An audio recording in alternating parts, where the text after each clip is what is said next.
Thanks for staying with us. Today is International Workers' Day. May 1 is a day we all celebrate workers. So today we're going to be discussing, as a worker in Nigeria, would you rather, no, let me rephrase it. Are the working conditions in Nigeria, as a worker in Nigeria, better than working conditions abroad? And the other question is, would you rather work in Nigeria than work in any other part of the world? That's the conversation around Workers' Day. Because the Workers' Day, we might as well talk to the workers. But joining us to share this conversation is a seasoned expert in information security, cybersecurity, and AI in general, with extensive experience spanning consulting, the private sector, education institutions, serving as a state security and advisor to government. Welcome with us, Tola Jimoh in the building. Welcome, Good to have you. It's beautiful to be here. So before we go into all, because we just launched an AI, did you hear about AI launch? AI launch? I did. Let me not even go further because that your body language is convincing. Anyway, so but it's good to have you on the show. We'll just be discussing workers, and you've worked both in Nigeria and abroad. So it will be good to hear your own perspective on it. But let's start with the ladies who work in Nigeria. Let's talk about. Me, I've worked abroad too. So let me start with the working conditions. Let's start with the working conditions. How are the working conditions here in Nigeria and working conditions abroad? Let me start with you, since you've worked in both places. Thank you so much for asking that question. Do you want me to be honest? Honest. This is the honest table. Okay, I love it. I love it. I would say working here is a little different, obviously. Working abroad, also people keep the time. First of all, you come, so you clock in. Time is important. I notice that here, I feel like time is a concept that is just a concept. We don't necessarily adhere to it 100%. And also when you're done, you're done. There's no, okay, my boss wants me to wait 20 extra minutes. Let me wait 20 more minutes and score some points. Time is up, time is up. You know, people just go. Here, I think our culture, I think there's a big overlap between our culture as a people, and then also just we as human beings. I think we take it into the workplace, you know. And I know that probably doesn't happen at places like this, you know, at this level, but then your boss will send you to buy food, you know, those kinds of things. It's very, we keep it a little more professional. Right. You know, on the other side of the world, you don't ask things like, how was your night? Nobody cares. It's disrespectful. I mean, it's not even that it's disrespectful. It's almost like you're prying. Yes. Prying. But here, you can almost get offended if you don't ask you how's your night. How could you don't ask me how was my night? You know, like there's that. So I find that in a way we are a little more personable on this side of the planet. But then that can also be encroaching sometimes. Okay, so I agree with everything you said except for the first part, that time part. I've realized that even abroad, Nigerians, because Nigerians practice abroad, exactly like Nigeria. Like you take the Nigerian away from Nigeria, but they're just Nigerians. Because I've gone to international parties, yes, those ones might start on time. But these Nigerians, the same, they start party at 4 p.m. Nah, they're starting at 10 p.m. No, I Staying totally in agree. the same American. I wonder, you think that when you come here, you'll think better. Nah, it's the same Nigerian. So legit. No, honestly, when you talk about parties, though, it's different. Because when you have an authentically Nigerian party, they even have to put on the IV, no African time. Because, like, even abroad, you have to call it out. No African time, because Nigerians we're inherently like that. We want to go late to things. Let me come to the ladies. What are your thoughts on consequences? Yes, I think we should call it what it is, right? We don't respect time here. We don't respect people's time here because we do not understand that time is money. Yes. There are people who have that understanding. I remember far back as at when I was singing, you know, I'll be invited to administration, and I'm always the first artist to get there. And somebody look at me and says, because you have not blown, that's why. No, this is who I am. Yes. While I was a classroom teacher, I'm always on time. If you invite me for your event, I will come there and start the event with you. So it's a culture for me. And I was very happy that there was a time we did an event in school. So, you know, the school where I taught was an international school, and they don't do African time. If they tell you your child is doing presentation by 10, presentation starts by 10. So I remember that particular day where we had a presentation to do, and my husband came in 30 minutes after, and they were wrapping up. He missed the presentation. He was like, I said, yes, that's how they behave here. You will miss the event. So I think we need to start holding our time. Make sure that our time is precious. But for me, I've not worked abroad, right?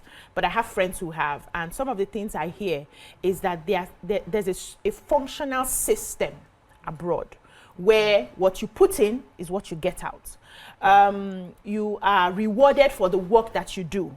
You do not need to play any form of politics, nepotism. You don't have to come and greet your boss, especially in the morning, for you to be liked. Because I remember I got into trouble when I started started teaching in my first professional job, where I was considered rude because when I come to work in the morning, I don't first of all enter my principal's office to Dobale. And I was an Igbo girl raised in the East. I did not understand I have to come and greet Oga first before walking into my classroom. And so when they started narrating some of the things they did not like about Beecee, it was that Beecee was rude. Beecee does not come to the office to come and greet me. And I was wondering, but this is someone that knows that I'm good at my job. I got a lot of recommendation letters for my job in both the classroom and extracurricular activities because I was really very active, using my talents with the children. But they didn't see that, Beecee does not come to greet. Then also, when he walks into the classroom, he was a man at the time. I'm calling him out now. And, I didn't know that when he walks into the classroom, I'm supposed to leave everything I'm doing and stand up. But I may be working with the children. So I just greet, welcome, sir. He does the supervision and he goes. And it was counted against me that I was disrespectful. So it was later after I'd left almost leaving the work, that I realized all my offenses. And imagine me working abroad. That wouldn't have been counted as an offense, right? Having all of those things. Could it be also because of we don't also consider the nature of the country we're working in? Because you're probably working in Japan. Greeting is important to a Japanese. So it's also important for you to learn the culture because, yes, in some areas it's professional. You have to be this way. I remember when I went to, was it not, yes, it was the GTB guy, Tola Jimoh. He was in Dubai, he was speaking. He was saying that when he started GT Bank, he did the first name basis, everybody, because he just thought it was easier. So he then noticed that it was all, the guys were calling, it was easy to call the men leaders their first names. But you dare not call Mrs. Lagbaja her first name, the way she would look at you. So it was after he actually left the bank, he realized that all the women were being called by their names. They were called the women bosses. They're being called either TK, MA, their initials, or Miss something, because it was difficult for a young junior to call a Miriam, who is her boss. You have to call Miss Miriam or something. So the culture, no matter how much you try to infuse first name, people were calling him Fola or people were calling him Effie, but it was difficult. So culture somewhat comes in. Should we as workers also consider the country's the nature of where we are? I think that's a really solid point that even I did not think about, because when you look at it from that lens, culture is what makes the people, right? And I know that there's this pandemic of trying to maybe be a little more Western or just be, obviously, we always feel like the grass is greener on the other side. So the culture over there is better. We think the culture, what happens there is better, but we cannot ignore that we also have a culture. That first name thing is also a problem. Let me come to my because it is. Go ahead. Go ahead. Land that point. Yeah, because abroad, nobody's really looking for you to say sister or auntie this or miss this. Maybe if you're in a school, you say miss this, but it's first name basis. But here, even I would feel, a little, I promise you, I've lived abroad, but I would feel jumping. funny. But I remember I have to share this story. Sorry, I want to point. My sister, because then I hadn't traveled abroad, I was a kid. My sister started GBK. She was coming from the UK to come and visit us. It was my first time meeting her then. And I was like, Stajibik is like, no, just call me bike. I was about 7 or 8 years old. Just call me bike. And I'm like, oh, bike, because she was feeling like I'm a foreigner. When we grew up a little bit more, I went to bike. Are you okay? Who's bike? Stajibik, because then he realized that like, Mara, I'm a Nigerian. That respect is important to me. Exactly. Let me so with working conditions. I see both sides. I see what works for those, especially from what we hear. I've never worked abroad.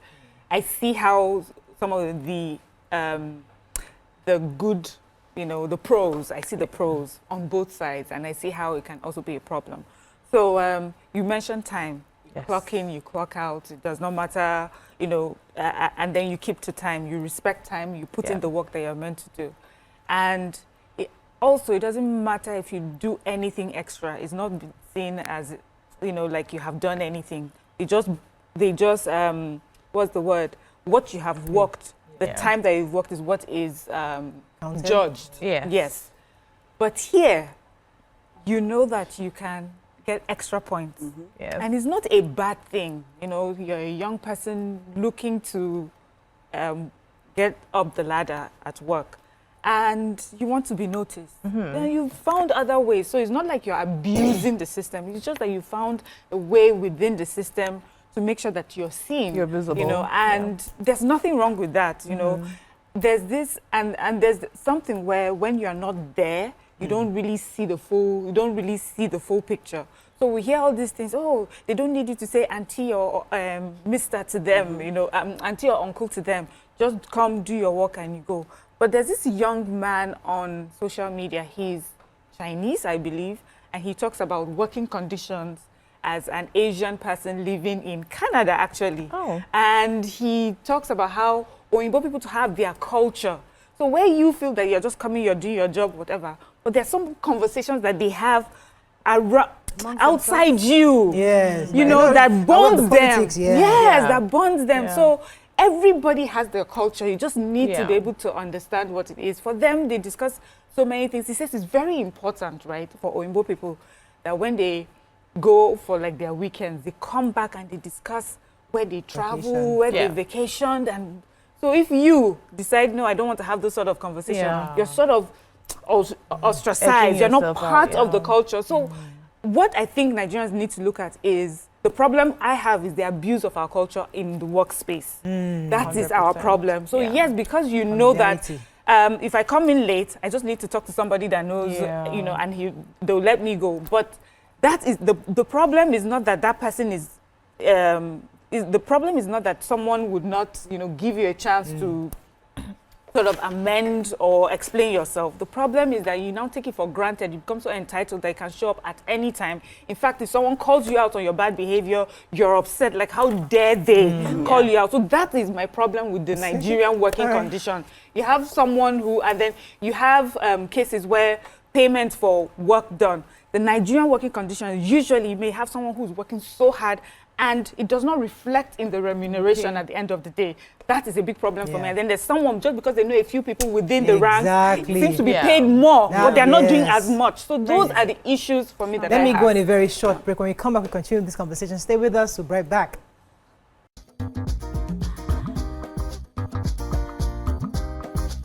Stay tuned. Your View will be right back.